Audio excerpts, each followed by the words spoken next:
Welcome to Navigating Religious OCD. My name is Sariah Harrison, and I experience religious OCD, also known as scrupulosity.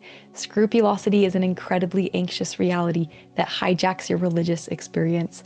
Having been terrified of doing something wrong, having experienced deep fear that I would someday be sent to hell, and having been absolutely terrified of God, my goal is to share my real to help you heal through experiences, resources, and practical tools. Join me on this journey of navigating religious OCD. Hello, friends. Welcome, welcome. I'm glad that you're here. I'm excited for today's episode. Today, I'm going to be building off of last week's episode about the anxiety cycle, and I'm going to be discussing the OCD cycle and what that looks like in the anxiety cycle. The chart that I was initially going to show is this one right here. It just breaks down OCD in a very simple way. It discusses each of the key components of OCD. We've got obsessions, we've got distress and anxiety, we've got compulsions, and then we've got that short-term relief that just lasts until those obsessions return. But then I was like, wait, I actually don't like this diagram of the OCD cycle because it isolates the OCD cycle to a never-ending round that there's no way out of. And although like the anxiety cycle, it can feel like that when you're experiencing it, the truth is there is a way out. I also don't like how this representation of the OCD cycle just isolates OCD in a way that makes it seem very foreign and different from what everyone else experiences. OCD is actually not so foreign. It makes a lot of sense when you understand the anxiety cycle. Truth is, we all experience intrusive thoughts. Intrusive thoughts are at the core of obsessions. We all experience anxiety, and the need or desire to get away from anxiety is what's driving compulsive behavior. We all try to get away from anxiety and distress at different times. It's natural. It seems like a logical thing to do to keep us safe. OCD makes a lot of sense when you understand the anxiety cycle, and so I'm going to try to put it in the context of the anxiety cycle to really bring it to the light. OCD is very commonly misunderstood, and I think a big reason why it is so misunderstood is because the term is used in our society so frequently in ways that don't actually align with what OCD really is. The term is often thrown around in a variety of settings that indicate an individual's preference for things to be clean or orderly, neat or tidy. Just because someone has a preference for that does not mean that they experience OCD. There is a lot more going on for an individual who is experiencing OCD. OCD is an incredibly anxious reality that can completely take over so many aspects of your life. So I'm excited to explain the OCD cycle today. It's absolutely crucial to understand the basics of the OCD cycle and what OCD is before we dive into the complexity of what religious OCD is and how it can look in a religious setting or context. Okay, before I dive into explaining the OCD cycle, I just want to share a quote really quick from one of my most favorite books. It's called Freedom from Scrupulosity, and it's written by a psychologist who specializes in scrupulosity. This book has been so helpful for me in my efforts to learn about and understand scrupulosity, religious OCD more fully and completely. Okay, but in this book, the quote that I want to share here, she just draws a bit more of a clear distinction between when anxiety or when OCD reaches more debilitating levels. Because, like I was explaining last week with the anxiety cycle, we all experience anxiety, and there are pieces of OCD that we also all experience as well. And so it can be difficult to know, like, well, then what's the difference, Sarai, if you're just saying that we basically all experience it? Like, are you just minimizing anxiety disorders or OCD disorders? And that's totally not what I'm trying to do. What I'm trying to do is just help people realize that it actually makes a lot of sense. Like, it's not some odd, like obscure, unnatural experience that a few individuals are having and it's super rare. Like, it actually makes a lot of sense. It's just the brain trying to keep you safe, but that safety mechanism is just on overdrive. So here's a distinction between when something is just like regular anxiety and when it's reached more of like an anxiety disorder type level. Okay, so in this book, Dr. McClendon expresses if anxiety is normal and everyone has it at a variety of times to one degree or another, then how do you identify when anxiety has become a problem, an anxiety disorder?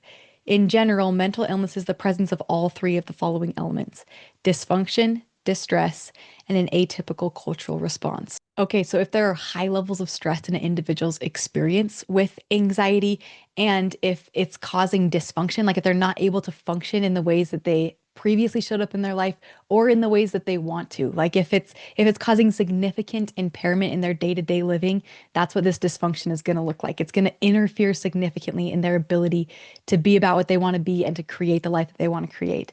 And then an atypical cultural response, it's going to look different from the norm, right? From what most individuals typically experience. Okay, so I just like that's a really helpful distinction to keep in mind. OCD, it's called obsessive compulsive disorder. So it's composed of two primary parts. We've got obsessions and compulsions. Okay, I'm going to describe the OCD cycle using the example from last week with when I was describing the anxiety cycle. So we're going to go back on this adventure with the hike and the rattlesnake. And imagine that we've just got a big group of friends and we're just there to have a good time together and to enjoy the hike. Okay, as we're walking along, there's an initial sense of safety. Like there's no immediate threats or dangers. So we're just walking along, having a good time.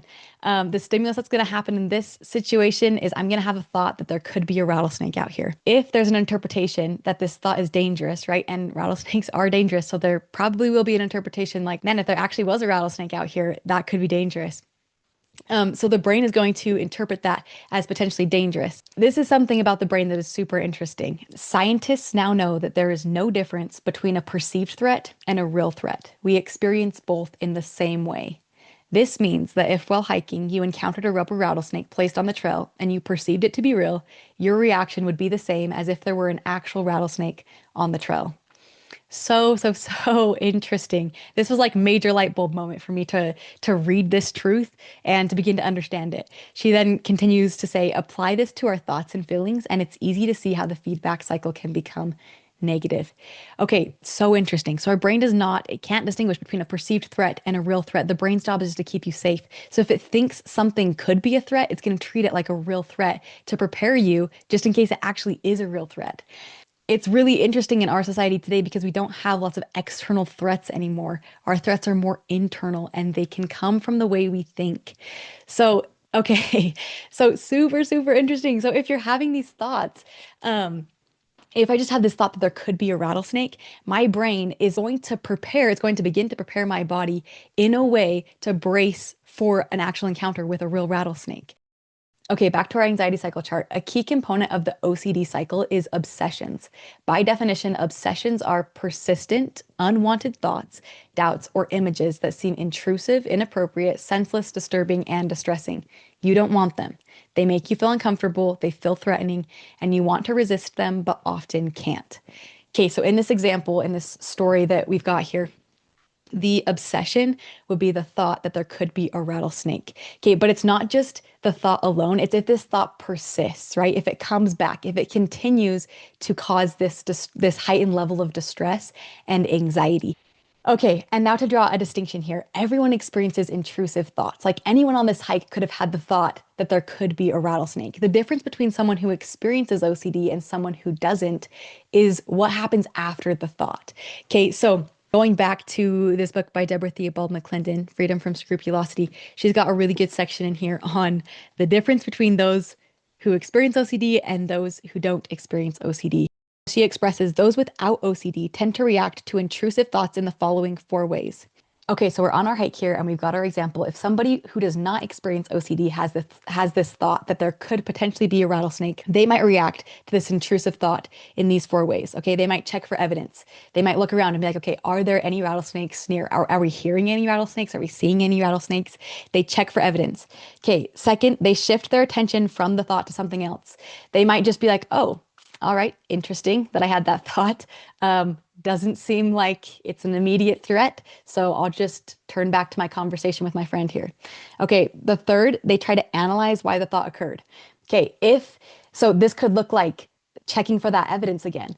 Was there a sound that sounded like a rattlesnake? Did that trigger this thought? What happened before the thought that could have potentially brought this thought up or this experience up? Was there something that was similar to a previous or past experience with a rattlesnake? Okay, there's going to be a simple analyzing of why the thought occurred. And then number four, they may discuss the thought with other people. Okay, so these are things that individuals who do not experience OCD would do if they had this intrusive thought of there might be a rattlesnake out here, or if that thought kept on coming back. Okay, and then for an individual who does not experience OCD, they're going to experience something that's kind of like being able to set the thought aside. Like they're going to be able to just put it to the side and refocus their attention and energy on what they were doing. And that's going to be pretty easy. It's going to come pretty naturally. Like that's not going to be a hard thing to do. They're just going to be able to set the thought aside. That is something that intrigues me because that feels really difficult for me to do as someone who experiences OCD. That whole idea of like setting a thought aside is really foreign. Like I truthfully don't know fully what that looks like or how people do that. Because a lot of the times my thoughts just seem very important and very meaningful and very significant. And they cause a lot of increased distress and anxiety. And it feels like I absolutely have to do something about it or else something bad could happen.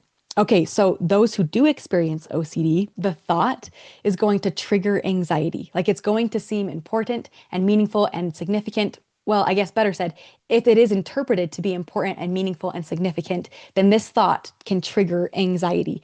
The sufferers may worry about why they had the thought and what it might mean about them. They may worry that the thought might cause something bad to happen. Okay, and then a few paragraphs later, she expresses people with OCD, people who experience OCD, may have less ability to make the mental shift away from a disturbing thought.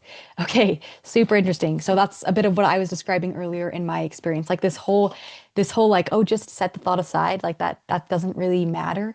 That is really difficult to do when everything in your brain and body is telling you this is a legitimate threat and you need to pay attention to this. And why is that the experience that your brain and body is having? Because the distress and anxiety is being triggered by the thought. And so you think, this is important. This actually needs my attention. This feels very threatening because it's triggering anxiety. I need to do something about this. Okay, so that's obsessions. If there's this persistent thought that just keeps coming back, if it's like, oh my goodness, there might be a rattlesnake out here, like there actually might be. For someone with OCD, that's going to be very distressing. Like that thought is going to pull them away from their ability to just enjoy the hike and to enjoy the conversation with friends because they could be completely absorbed by the concern that there could be a rattlesnake, even if there doesn't seem to be one immediately present. Okay, so then the increased levels of distress and anxiety are going to lead an individual to want to get away from the anxiety. Like it's super uncomfortable. Your brain is actually programmed to just keep you safe. And so if there are these heightened levels of anxiety and stress, your brain's natural response is get away from this, like as quick as possible to keep you safe. Okay, but it's difficult once again because your brain can't tell the difference between a perceived or real threat. So if you're just having the thought that there is a rattlesnake out here, but there actually isn't, but your brain is still responding as though there is because it's just treating it like a legitimate threat. It's going to activate that same alert and alarm system. And you're going to be experiencing all those alarms going off in your brain and in your body, right? As your body braces and prepares to encounter a legitimate rattlesnake. Okay, so this is where compulsions are going to come in. With OCD, we've got obsessions and compulsions. Compulsions, by definition, are deliberate, repetitive behaviors or mental acts done to try to relieve the anxiety caused by the intrusive thoughts and restore a feeling of safety. Compulsive behavior has a general goal of distress avoidance or minimization. Okay, so if we're on this hike and we're experiencing this anxiety inducing thought, this intrusive thought, right, that there could be a rattlesnake out here and it just keeps coming back over and over, increasing the anxiety, then an individual who experiences OCD might experience a few things as compulsive behavior. So it within the anxiety cycle, what happens next here usually is an individual will want to try to avoid or get away from it, right? Like this is the fight, flight, or freeze response. With OCD, what kind of takes the spot of avoiding or getting away from it is doing something else to try to minimize the anxiety that it's causing. So this doing something else is this compulsive behavior. The compulsion is a deliberate, repetitive behavior or mental act done to try to relieve the anxiety caused by the intrusive thought and restore a sense of safety. Okay, so a compulsive behavior in this situation or setting could be walking on the side of the trail farthest away from the grass where you think a rattlesnake could be.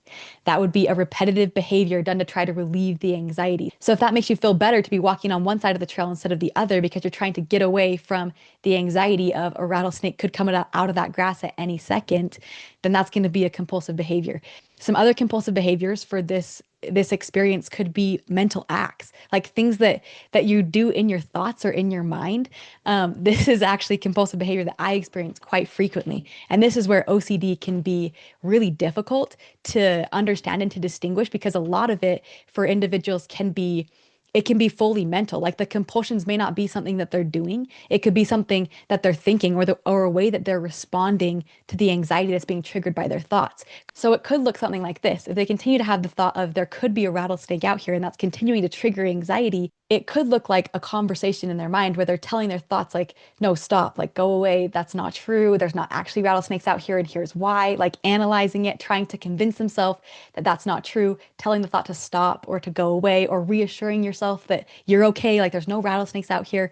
And the real distinction between what is compulsive behavior and what's not: compulsive behavior has a general goal of distress avoidance or minimization. If you're trying to get away from the anxiety or distress, if you're doing something else to try to get away from the anxiety, that's compulsive in nature. Okay, so super interesting. The reason why individuals continue to do compulsive behavior is because it works. In the short term, it works. It brings a sense of relief. But that's just the thing. It only works in the short term. In the long term, same as the anxiety cycle, it actually causes an increase of anxiety around those specific things. So what's being reinforced in the brain now is that the thought that there could be a rattlesnake is dangerous. Like avoid that because it triggers too much anxiety. If that thought does come up, then you have to do all these things to get away from it so that you can experience this sense of safety again. Okay, so the OCD cycle is really just an experience with lots of anxiety, but there's also obsessions and compulsions that are fueling these increased levels of anxiety around certain things and certain places. Okay, so bringing this all together, if we have our anxiety cycle chart from this last week and we are putting the OCD cycle onto the anxiety cycle, or we're distinguishing where the OCD experience would fit in the anxiety cycle, this is what it would look like. So the obsession is going to lie in the combination of a stimulus plus an interpretation that it is dangerous or meaningful, significant, important, that it needs our time, attention, and energy. Okay, so if the stimulus is the thought that there is a rattlesnake, and we interpret that thought to be meaningful or significant, important, something that needs our time, attention, and energy, that could be an obsession if it continues to come back over and over and over. If this thought persists, it's likely to persist if there's an interpretation that it's meaningful, that it's important, that it's something that needs your time, attention, and energy. Okay, and then once there has been the interpretation that something is meaningful and important and significant, that it needs our time and attention, then that's going to activate the alarm systems in the brain. That's going to trigger anxiety or distress, to kick systems into gear to make things happen so that you can stay safe. Okay, and then compulsions would be in the efforts to get away from the distress or anxiety. That would be like avoiding it or trying to avoid it. And then there's a sense of short-term relief, but then ultimately the brain reinforces the anxiety surrounding just the thought that there could be a rattlesnake or whatever the thought is. Okay, so there are so many ways that OCD can affect an individual's life, and that it can be like so disguised. Like the individuals who are experiencing it cannot know that they're experiencing it, because it can just seem like the natural thing to do. Like, oh, do this to get away from this because we can't stay in the anxiety. Like, do this to get away from the anxiety because everything in your brain and body is telling you that you need to get away from the anxiety to stay safe. Okay, so I hope my explanation of the OCD cycle made sense, because it really is like a crucial foundation. Understanding OCD is a crucial foundation to even beginning to understand religious OCD. So I'm really excited for next week's episode. Next week, I'm going to be discussing different subtypes of OCD, and specifically scrupulosity, like the difference between lots of different subtypes of OCD and then what scrupulosity can look like. And I'm also hoping to share an experience that I had where I realized that prayer was playing the role of a compulsion. Thank you so much for being here today to listen and to learn about what OCD actually is. I hope that you learned something new and then you can share it with somebody else so that they can also understand what OCD really is. Together, we can make a difference in reducing the stigma that surrounds OCD. All right, I hope you have a wonderful rest of your day.